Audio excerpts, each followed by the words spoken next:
Paano nga ba gumawa ng dishwashing liquid? Step 1. Lagyan ng 14 liters na tubig ang timba. Sunod na ibuhos ang SAA or Fortified Bubble Booster. Sunod na ibuhos ang surfactant. Kupitin ng maliit sa dulo at ibuhos paikot sa tubig. Dahan-dahan lang po natin itong ibuhos sa tubig.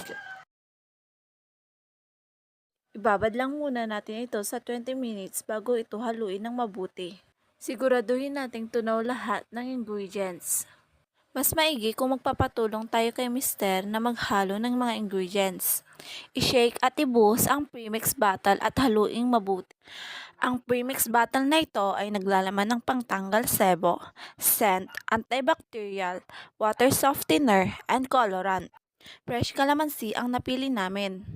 Unti-unti na nating ibuhos ang thickener habang hinahalo ito ng sobrang bagal lang hanggang sa maubos at matunaw ito.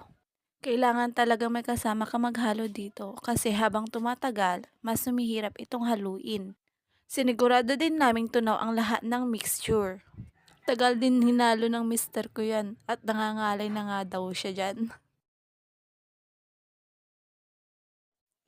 Pag siguradong tunaw na ang lahat, takpan at ipahinga ng 24 hours ang mixture.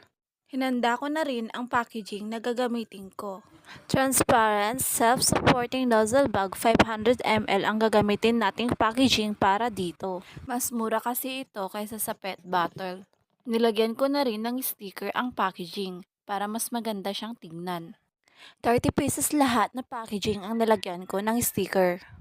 Dahil ready na ang packaging at tapos na ang 24 hours na paghihintay, mag-start na tayong magsalin.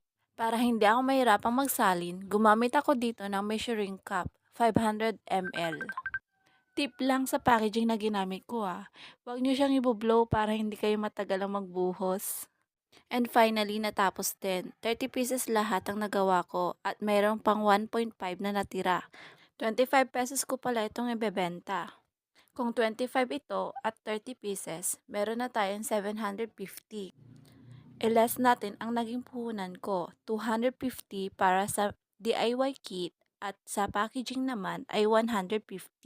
Kaya meron tayong tubong 350. At meron na din tayong 1.5 ml na maiiwan sa kusina. Almost half ang kinita ko, kaya kung gusto mo ding magnegosyo, try mo na din ang Wise Cleaner.